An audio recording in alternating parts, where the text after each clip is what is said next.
Okay, so I want to start today's deep dive with a confession. Oh, Like a lot of people, I've tried to read Bram Stoker's Dracula before, and I've never actually managed to finish it, in the traditional way, cover to cover. it's a dense one. It is. But for about 6 months, I was completely, utterly obsessed with it. I was devouring the story one email at a time. Right. And if that sounds like a completely bizarre, maybe slightly unhinged way to read a 125-year-old classic novel, Yeah. well, you are in exactly the right place. It is genuinely one of the most remarkable and, I think, unexpected viral literary moments we've seen in years. For sure.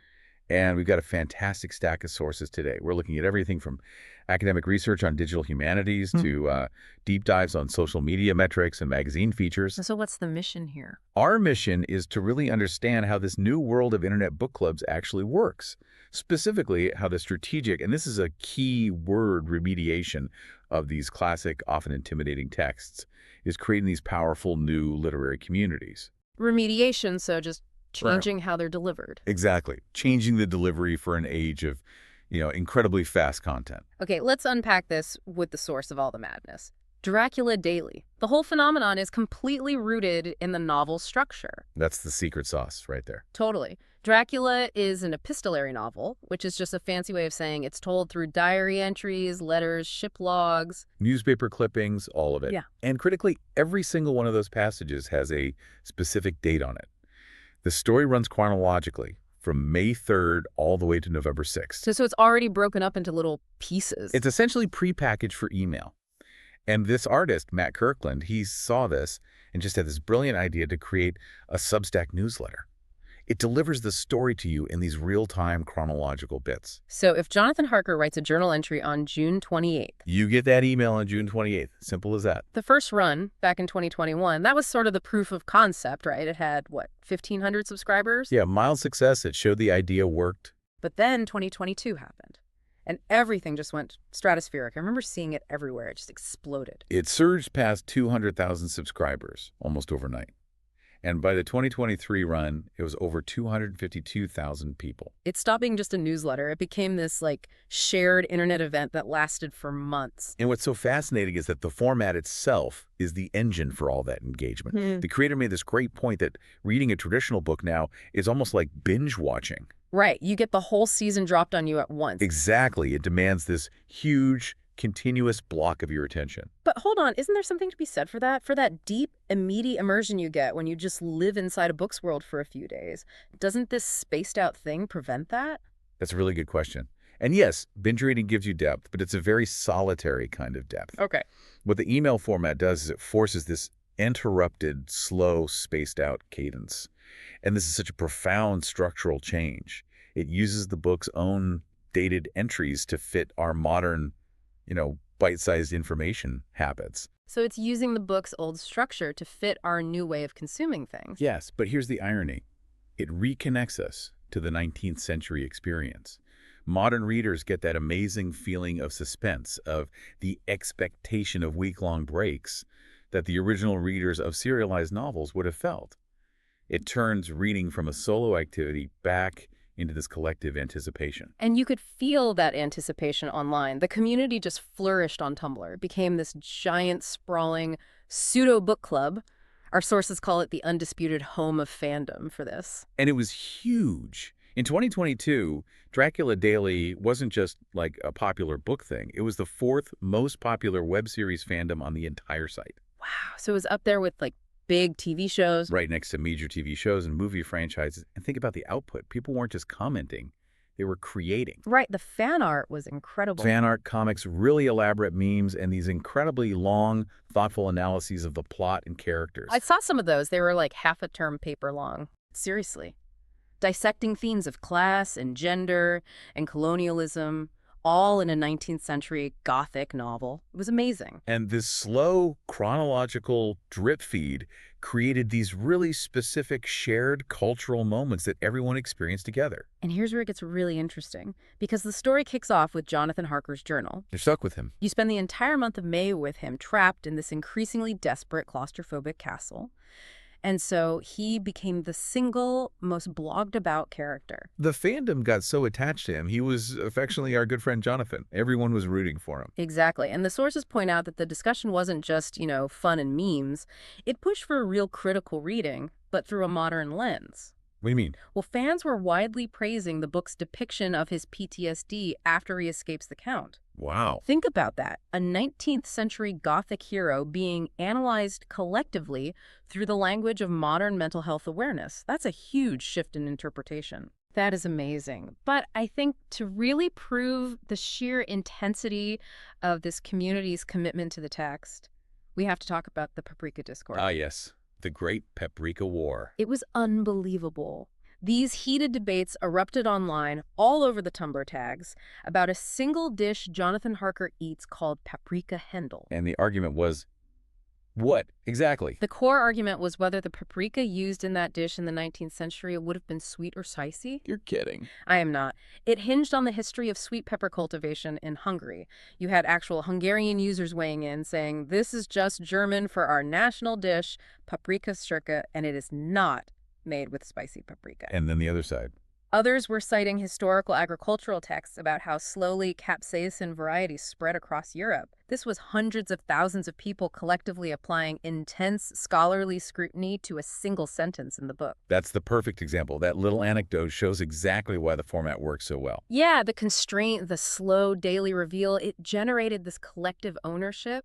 And this whole strategy, this remediation, it's proving to be highly portable. It's being copied for other classics. It is, but as our sources note, the criteria for it to work are pretty specific. Right. It's not for every book. Yeah. The model works best for public domain texts that are, structurally complex or just intimidatingly long. But they need to have some kind of internal marker. Exactly. Like dates, or at least very clear chapter breaks. Something that lets you do that strategic segmentation. So the idea is you take this massive, daunting book and you link it to the way people already talk about things on Book Talk or Tumblr.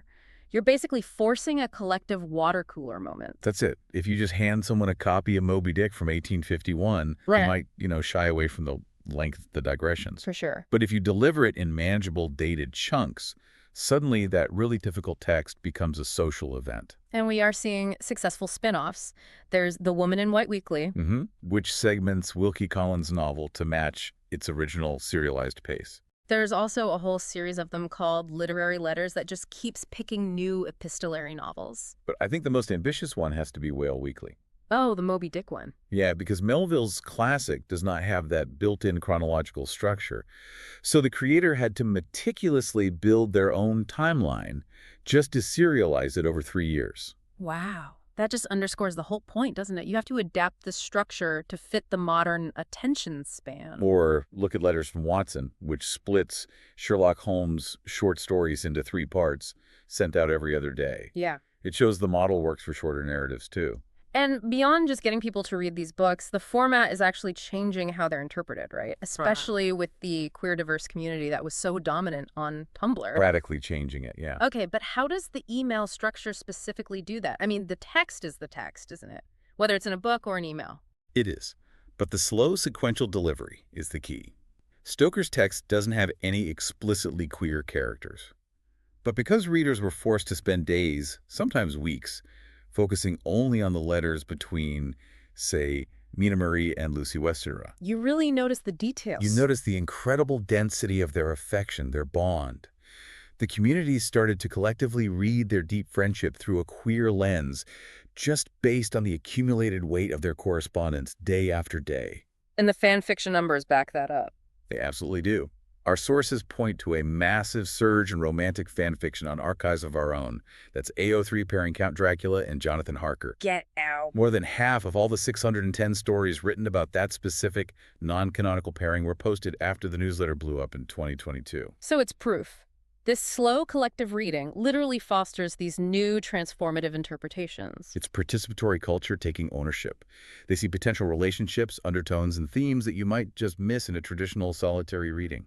Okay, so if Dracula Daily represents this powerful move towards slow reading and communal depth, we have to contrast it with a dominant culture on its sibling platform. book talk. Which is, in many ways, the polar opposite. Completely. The culture of short-form video just demands speed, instant relatability, immediate gratification. Right. And so in stark contrast to these months-long deep dives, the most popular books on Book Talk get criticized in our sources for their focus on ease of literary consumption. They're described as easily digestible, highly predictable, unchallenging. Critics call them junk food reads, or my personal favorite, baby's first extreme horror. Huh.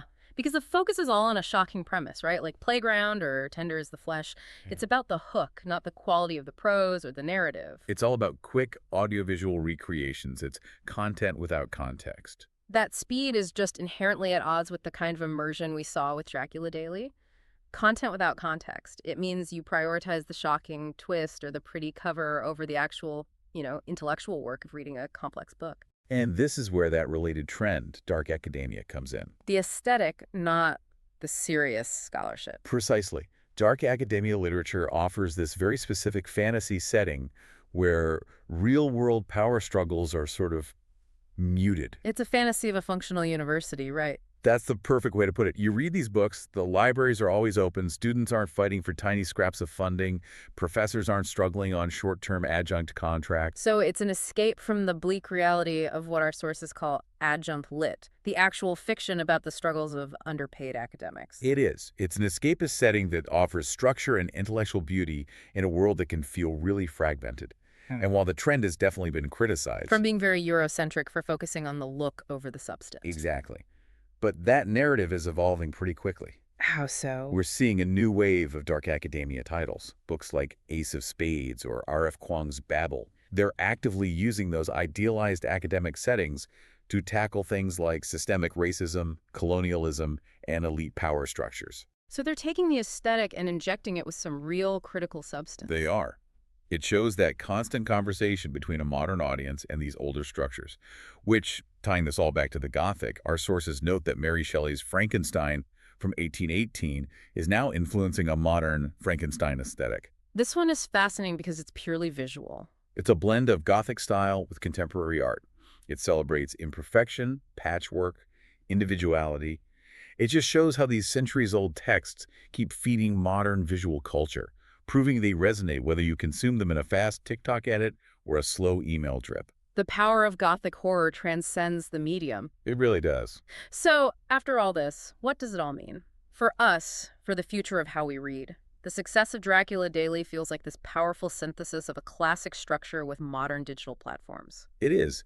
That collective reading experience, which was so supercharged by the fan culture on Tumblr, it successfully transformed this solitary, often intimidating act of reading a 19th century text into a truly communal and highly participative experience. And that feeling of community is so crucial. A lot of participants said it felt like the old internet. Yeah, I love that description. A place of shared passion and organic conversation, not just a fractured algorithmic feed. And I think that's the essential takeaway here. These difficult, long, classic texts, they don't need to be dumbed down for modern audiences. Not at all. They just need a strategic change in delivery, in the pacing.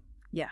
By fostering that collective engagement and allowing modern fan culture to take ownership, whether that's through character devotion or queer readings or, yes, even arguing about Paprika, you rehabilitate the material for a whole new generation. Which leaves you with a really important question to think about. If the structural constraints of a daily email newsletter could successfully turn a text as complex as Dracula into a 6-month-long communal water cooler moment, what other foundational, maybe intimidatingly long classics could be cracked wide open? What could be made viral if we just distribute it and paste it to fit modern attention spans? What happens when you give something like War and Peace the Dracula Daily treatment?